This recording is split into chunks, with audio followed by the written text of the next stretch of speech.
Well, for me, it's just about the work. I'm finding age is something to play with. An aging person who thinks that they are at the top of their game and everything is just perfect, who trips and falls, I'm interested in that. He was doing fine on the meds he had been taking. They were working. Doctors changed the meds, and it messed Nick up. Looks at this and says, gosh, is there anything more important than a family? More important than the effect that these people have on one another? People assume they understand how grief appears in Hollywood, but most of the time what they're witnessing is polished, filtered, and carefully controlled by teams. Black designer outfits, composed voices, statements approved by publicists, and rehearsed sorrow. That feels distant and manufactured. That's what we're accustomed to seeing. But what's unfolding right now with Shirley MacLaine doesn't fit that predictable mold at all, not even remotely close. This isn't staged for cameras, it's not controlled by handlers, and it's definitely not comfortable to witness. When someone like Shirley MacLaine, a woman who has spent over 70 years in this industry, who's lived through eras most people only study in books, decides to speak without filters. At 91 years old, people stop scrolling and start genuinely paying attention. And this is what triggered it. In no way am I impugning Rob Reiner, nor do I believe there's anything untoward. I think he seems by all accounts a loving father and an appropriate father. But on this same Daily Mail report we were quoting from, one actor who was on the set of Being Charlie, he's a cast member, Eric Aud, 45, told the Daily Mail he found the dynamic between Rob and his son Nick troubling. They were fighting, they were arguing with each other while they were on the set. They did point out that this guy's scenes were ultimately cut from the film. Okay, maybe he's got an axe to grind. Quote, they were kissing each other on the lips, which was weird. They were bickering. They were going off on each other on set. It wasn't comfortable. There was definitely hostility there.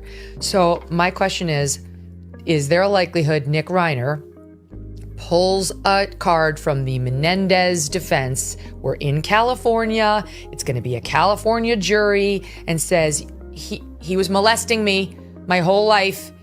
Not because she's shouting, but because she's completely done protecting things that no longer deserve shielding.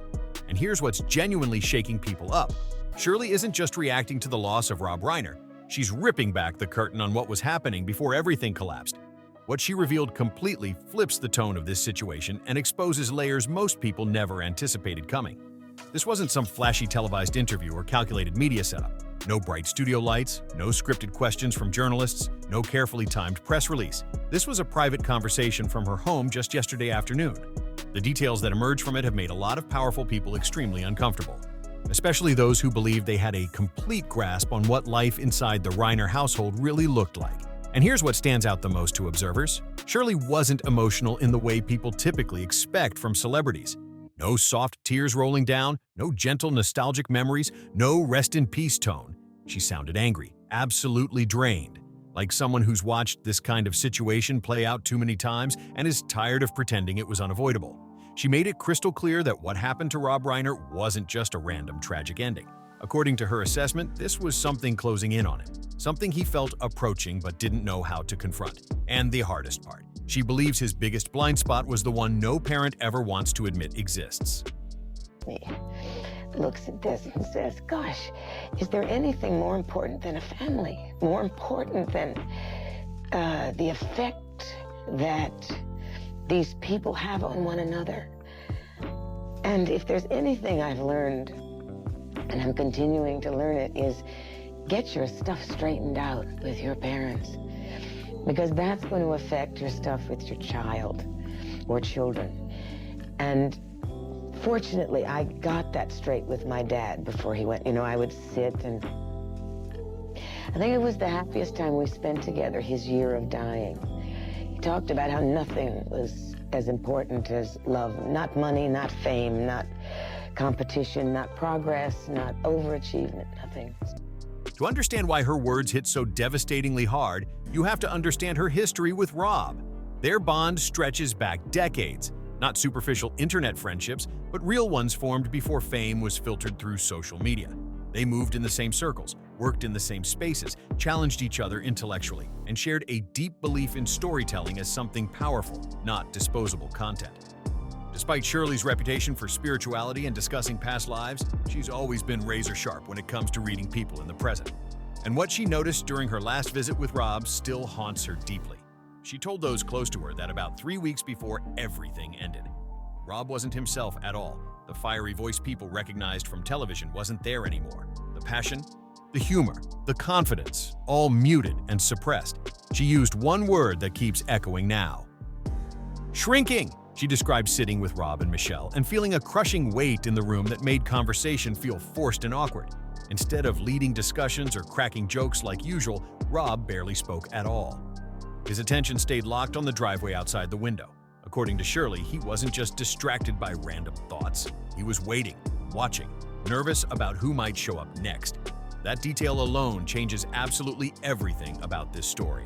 This is where the narrative shifts from a sad situation to something far more disturbing.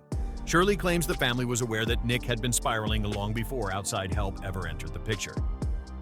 And this wasn't a simple rough patch or temporary setback that would pass. She described it as a complete mental unraveling, mixed with unchecked anger and entitlement, a dangerous combination that Rob believed he could calm down with patience, money, and unconditional love. Shirley told him flat out that approach wasn't going to work at all. She warned him that trying to smooth over something this serious would only delay the explosion, not prevent it from happening. And now, looking back with hindsight, she believes Rob knew that deep down, but couldn't bring himself to accept what it meant. That's the part that hits hardest emotionally. Not ignorance, but active denial. Not cruelty, but misplaced hope. And Shirley sounds like someone who's done watching that pattern repeat itself in silence. This story isn't just about grief anymore. Yeah, anybody? Yeah, over here. Are you guys in rehab more than once? That the boys can talk about that. Go ahead. She asked if you had been to rehab more than once. I was only there the one time. I've been more than once. It's hard to get, huh? Sometimes it can be. How many times have you been? How many times have you been in and out of rehab? I'll be honest, it's been like 17 or 18 times. Really? How old are you now? Me? I'm 22. And you started when? Who's talking? Where are they? Oh, right back there. Okay. I started when I was like almost about to turn 15. He was there Until for like 19. Yeah, like 15 to 19. And yeah, it's like been 3 or 4 years. This doesn't even work, I don't think. Yeah, it's working. It's working. Can I ask you a question? So what was the turning point for you? What really made the difference for you? Well, during those years of like 14 to 15, my parents were on top of me. And I think it's hard for a parent not to when your kid goes through that because I don't know what it's like. It's about warning signs ignored, family blind spots, and the dangerous idea that love alone can fix everything broken. And Shirley MacLaine sounds like someone who finally decided enough was enough. She didn't sugarcoat it at all whatsoever. Shirley looked Rob Reiner straight in the face and told him, "You're feeding a shark and hoping it turns into a dolphin." That exact line is now echoing everywhere online, and for good reason, because as more verified details surface from credible sources, it's becoming painfully clear that she wasn't exaggerating for effect. She was warning him directly. And here's where things need to be grounded in reality, not gossip circulating. What's coming out now is being confirmed by people who were actually present, not by outsiders guessing from headlines they read. The idea that Nick Reiner suddenly snapped out of nowhere simply doesn't line up with what insiders are revealing. According to what's emerging and what Shirley strongly hinted at, this wasn't a single breaking point. It was a slow, dangerous escalation that had been building behind closed doors for months. There were reportedly multiple visits from law enforcement to the Brentwood property back in October and November. Those visits never made headlines, never turned into public records anyone could easily access, and that wasn't accidental. When you carry the kind of influence Rob Reiner had, problems can be quietly redirected away from public view. Officers can be reassured it's just a family issue. Situations can be framed as stress, pressure, or a temporary rough phase, and Rob did exactly that. Not because he didn't see the danger clearly, but because he didn't want to expose his son to public judgment. Up until the very end, Rob was desperately trying to shield Nick's name from destruction. He didn't want his child reduced to a headline or frozen in a single image. The world would never forget or forgive. Ironically, that's exactly where things ended up anyway. Shirley spoke directly about the image that's now burned into public memory. Nick's face on the news, and she didn't dodge it or soften her reaction. She said when she saw it, she didn't recognize the kid she once watched grow up. What she saw instead was emptiness. No emotion, no recognition, no connection to humanity. That observation lines up with something quietly shared by Tom Cruise in private conversations after the news broke. Tom and Rob go way back in time. Got it. So, Tim, we just heard from Rob and Michelle Reiner's two other children. What are they saying? Well, they were not here in court, but shortly after this court appearance, they released a joint statement kind of describing the heartbreak and horror that has happened to them over the last several days. This is the statement from Jake and Romy Reiner saying, quote, "Words cannot even begin to describe the unimaginable pain we are experiencing every moment of the day. The horrific and devastating loss of our parents, Rob and Michelle Reiner, is something that no one should ever experience. They weren't just our parents, they were our best friends. We are grateful for the outpouring of condolences, kindness, and support we have received not only from family and friends, but people from all walks of life. We now ask for respect and privacy, for speculation to be tempered with compassion and humanity, and for our parents to be remembered for the incredible lives they lived and the love they gave." Wow.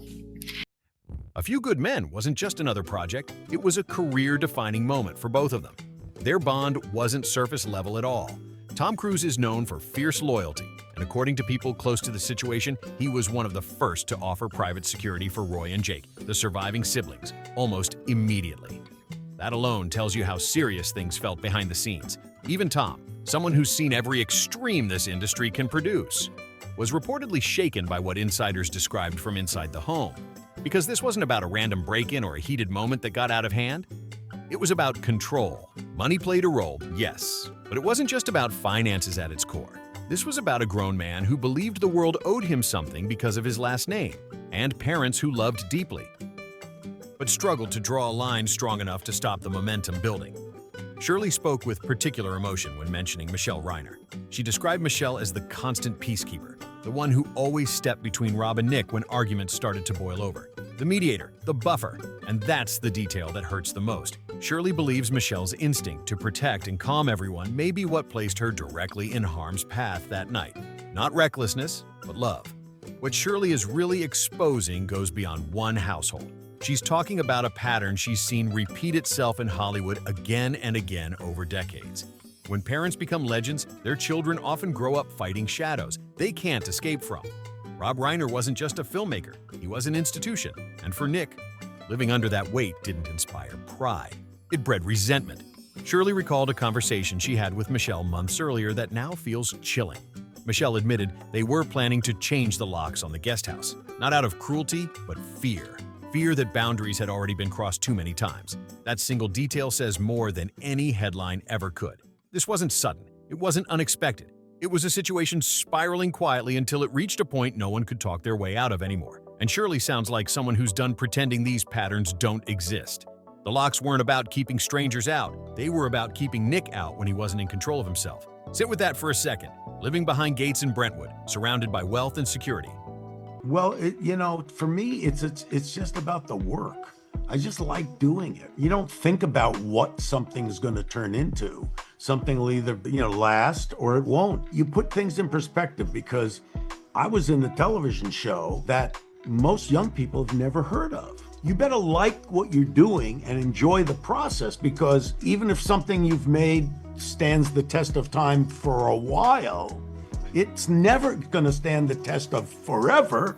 So enjoy what you're doing. And films will go away and things go on and move. So just enjoy the process and enjoy doing what you're doing. He was doing fine on the meds he had been taking. They were working. Doctors changed the meds, and it messed Nick up. It messed him up profoundly. Without a shadow of a doubt, the mental health system in America has failed the Reiner family. But feeling unsafe around your own child, that kind of fear isn't normal, and it's the kind people never talk about publicly. Rob and Michelle weren't trapped by money or fame. They were trapped by love. They couldn't bring themselves to involve authorities the way outsiders think they should have. Because at the end of the day, Nick was still their son. That's the emotional prison Shirley MacLaine exposed, and it's chilling to contemplate. But the most explosive part of her revelation wasn't just about the household, it was about the silence surrounding it. Shirley didn't hesitate to call out the people who stood by and said nothing. She said there were agents, managers, and so-called friends who knew Nick was unstable, people who heard the threats, people who saw the behavior escalating. And yet they kept inviting him into rooms he shouldn't have been in. They kept stroking his ego. They kept pretending this was just artistic chaos instead of something deeply dangerous. Shirley made it clear that silence didn't come from ignorance. It came from comfort. At 91 years old, Shirley has nothing left to protect. No careers to preserve, no favors to maintain. She flat out named the culture that allows this kind of situation to grow unchecked. She said people watched Nick unravel in real time and chose politeness over confrontation because it made dinners awkward. Now that everything is unfolding publicly, it's becoming clear why the family is shattered, but also why the legal road ahead is going to be brutal for the defense. Nick's attorney, Alan Jackson, isn't brought in for small problems. He's known for taking on cases that are already in deep water. The strategy is predictable. Frame this as a mental health collapse. Push for lack of awareness. Argue diminished responsibility. But Shirley MacLaine isn't buying it whatsoever. And from what's being hinted at, neither is the district attorney. Because the details being quietly acknowledged tell a very different story. Without getting graphic about specifics, the evidence suggests intent and follow-through. This wasn't a moment of confusion followed by panic. The forensic findings point toward actions taken after everything ended. Actions that suggest awareness and effort. There are indications that attempts were made to cover tracks, to clean, to buy time. And that matters because it speaks to consciousness, to understanding, to knowing something irreversible had occurred. That's why this case feels heavier by the day. The only faint glimmer of light in this situation has been the way industry heavyweights have surrounded the surviving siblings. Jake and Roy, people like Tom Cruise stepping in quietly, offering protection and support without cameras or announcements. But even that feels fragile. Shirley herself said it best. No amount of influence, awards, or political pull could stop a disaster that was growing inside Rob's own living room. That reality humbles everyone watching carefully.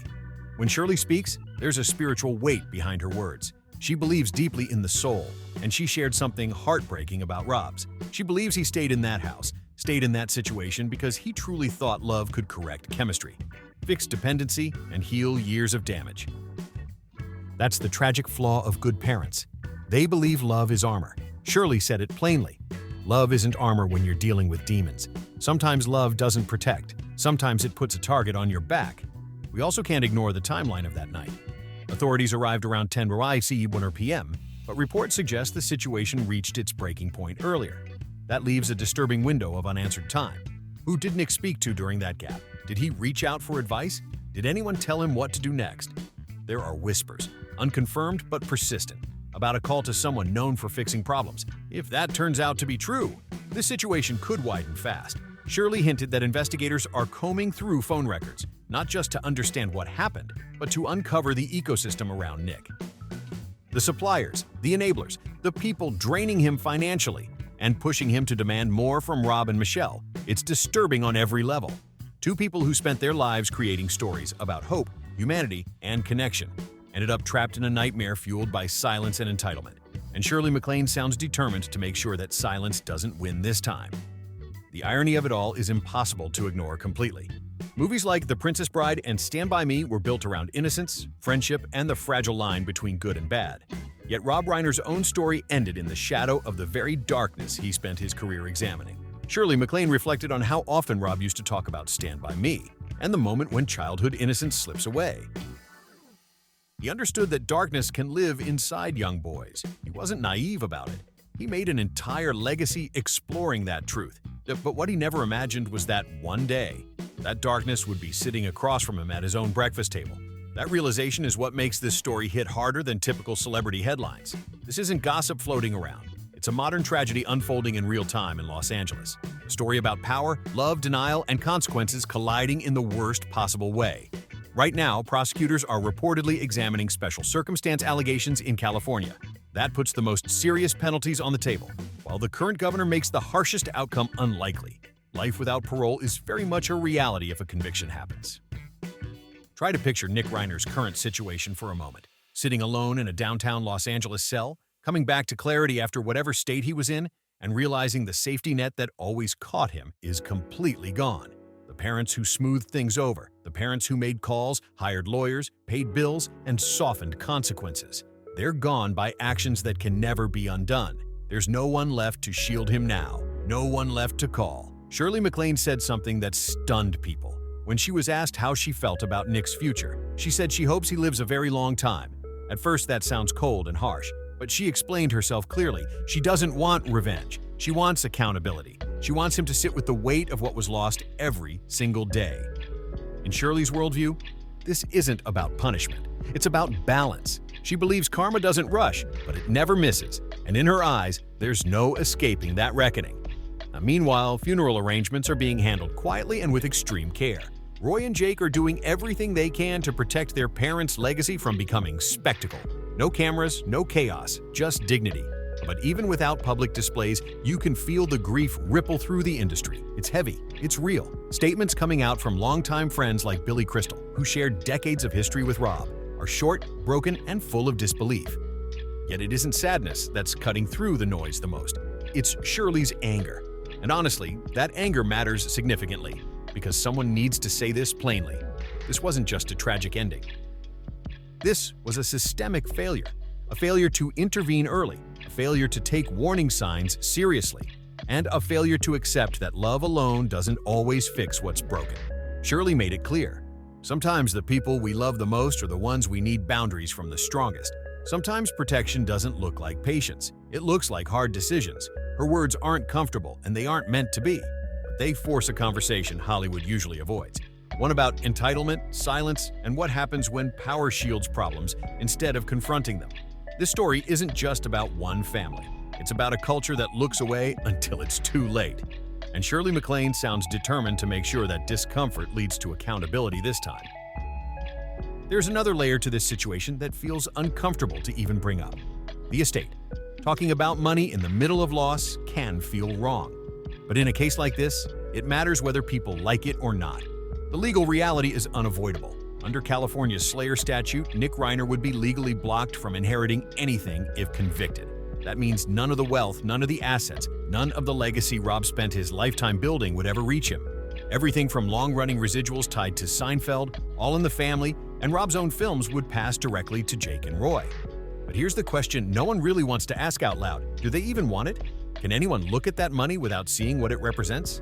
Shirley MacLaine shared something quietly devastating. She said Roy told her she doesn't care about the estate at all. She just wants the house gone, sold, leveled, wiped clean from the map. She can't imagine anyone ever living inside those walls again.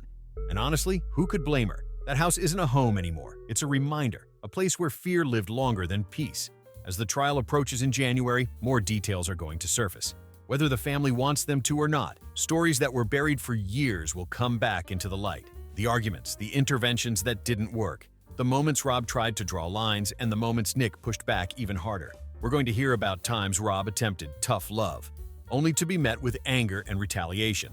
We're going to hear about chances that slipped by, because no one wanted to escalate things too far. And this is where Shirley's words matter most. She warned people not to frame this as a sudden breakdown or a random ending.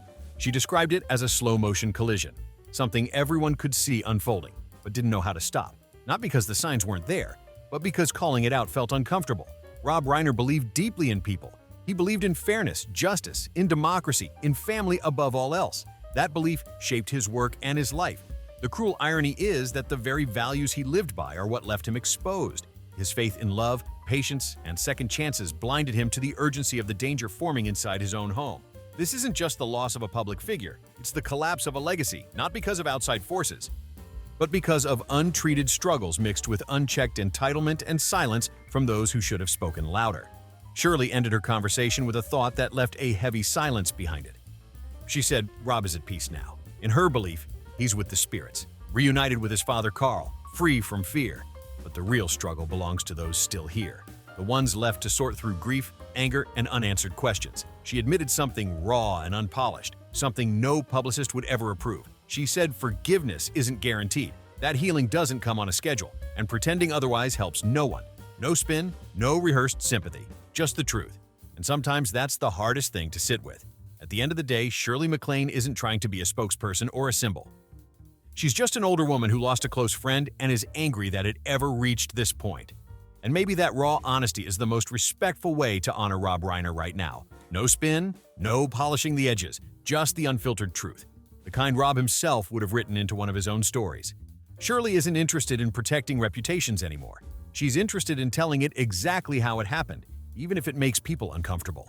The investigation is still unfolding, and every new day brings another detail, another piece of the puzzle. But the image forming isn't complicated. It's heartbreak layered on top of silence, denial, and missed chances. This isn't something people are following out of curiosity or entertainment. It's being watched because accountability matters. Because the people who were lost deserve a full reckoning.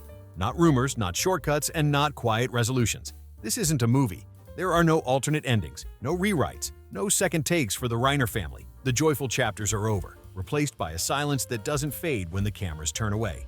And what lingers most isn't the headlines or the sensational details people obsess over. It's the image Shirley can't shake from her mind. Rob Reiner standing at his window weeks before everything ended, watching the driveway, waiting for his son to arrive, and feeling fear in his own home. That's the part that stays with you. That's the real loss. That's the truth Shirley MacLaine refuses to let fade into a footnote or be softened by time. And as more comes out, this story will continue to evolve. Not because people crave drama, but because ignoring it would be another form of silence. If you want to stay updated as this case develops and see more deep dives into the stories behind celebrity headlines, make sure to like, share, and subscribe so you don't miss what's next. There's another video on your screen right now, breaking down even more celebrity drama. Tap into that one next, and we'll see you there.